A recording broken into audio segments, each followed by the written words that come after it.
welcome back this afternoon, everyone, to this session on student recruitment and admissions. This afternoon, we're looking at issues around understanding what it is that students want, what the trends are, and presenting a distinctive offer. And we have three speakers for you, and then after that, we will take a question and answer and discussion session, so you can chip in and respond to anything that you hear. We have Mark Corver, who is the Director of Analysis and Research at UCAS. He's been there since 2012. He served a short term of imprisonment in Hefkey before then. He was promoted to director in 2015.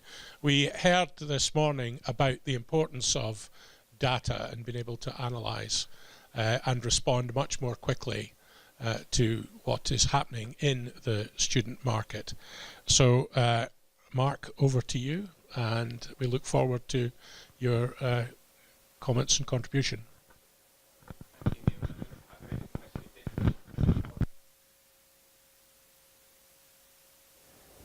Thank you for reminding me of my period of imprisonment at Hefkey. I got off quite lightly. I think it was 16 years.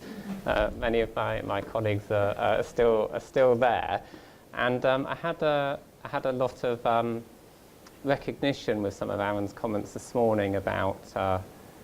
I think for pretty much all of the 20 years that I've been working in higher education, it has been a period of unprecedented change. And we've never seen change as rapidly, and so on. So I'm trying not to repeat that line. But I do think we're at a moment of unprecedented change in the higher education sector, at least in the area of data and competition.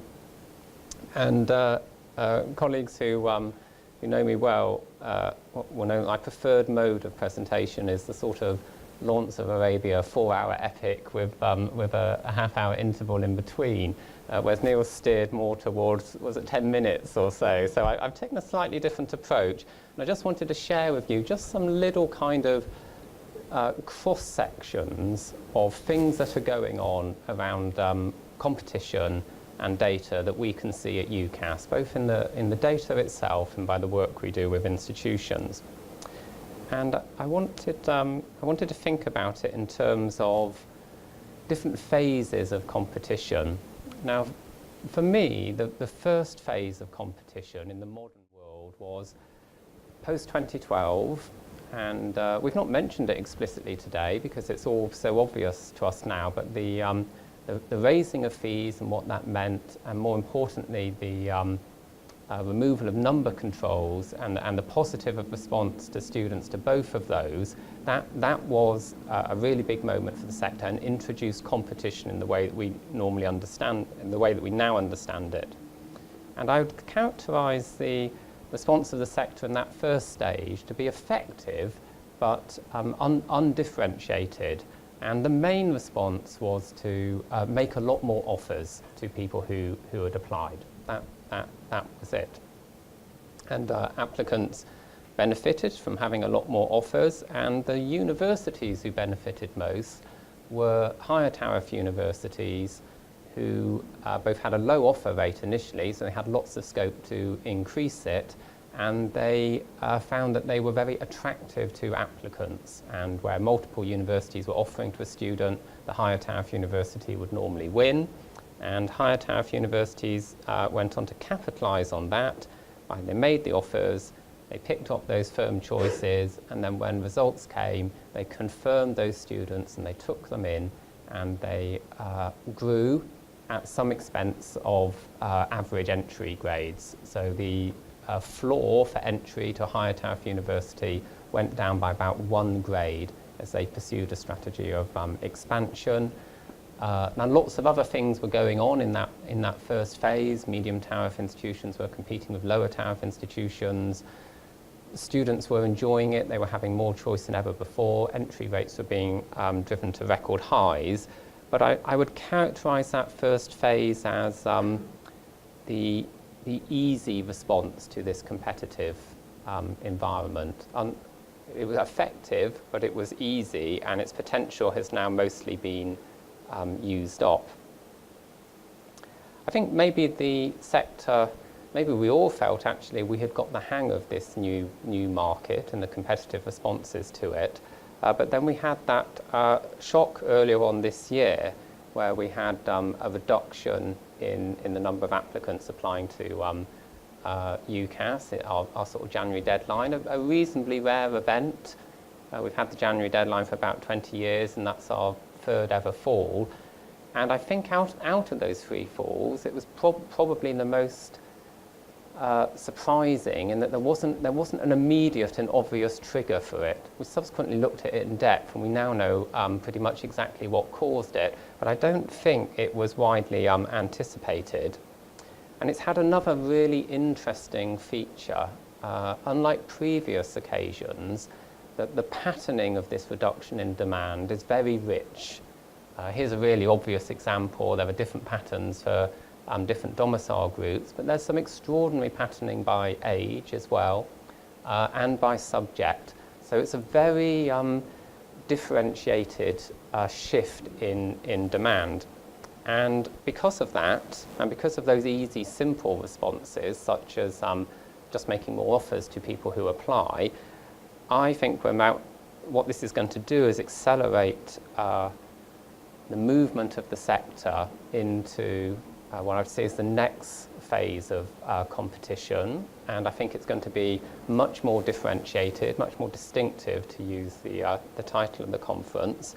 And my particular perspective on it is that it will be increasingly data-led.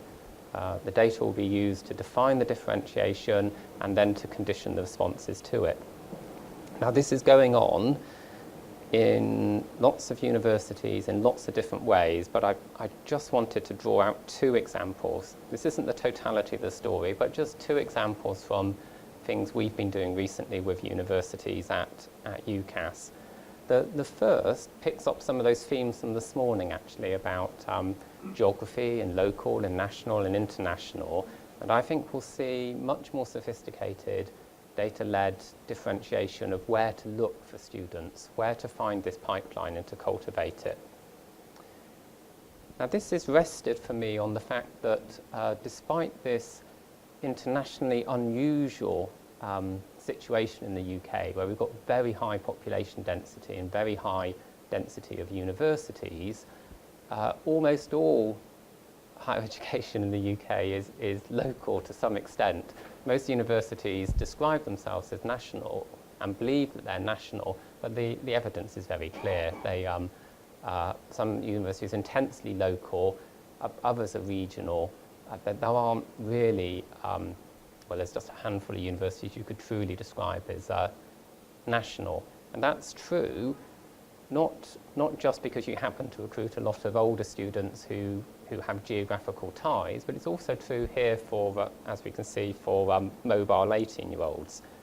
And we believe, through the work we've done, the research we've done, that the main driver of that is simply awareness. You're more aware of things that are near to you than far away. So that has a number of consequences, I think. One data-led response is to recognise that you're predominantly local and understand that local area and capture the students in that area effectively. And a number of colleagues mentioned that approach in their presentations this morning. I'd say it's generally a defensive approach, and it's about understanding the nature of your local demand and making sure that your university is positioned to capture as much as that as possible. That's been a major response of lower tariff institutions in the past year or 2, I would say, and it will continue. But I think what's more interesting to me analytically is institutions which have done well in this new competitive environment have generally increased their geographical range at the same time. Those institutions that have grown have also widened their geographical reach. And I think that points to a really interesting data-led differentiation that some universities are now starting to to do. We're blessed in the UK with extremely rich data about university admissions and the education system in general. And what that means is you can, with a reasonable degree of accuracy, create maps or other targeting criteria, which in this case are, where would your students be coming from if geography didn't matter? So if universities were national, where are the students who are exactly like the people you already recruit? And you can map them out precisely. And you often get a map like this. It's very blotchy because it reflects the fact that different parts of the country have different attainment levels. And basically your university will slot into one. So this is an example of a map of where students are for a particular university. Of course, the students they recruit won't look anything like that. They'll all be clustered around that local area. But once you've worked that out, and it's not unlike that revolution you mentioned, Neil, around high-resolution geographical data driving marketing for Argos and so on.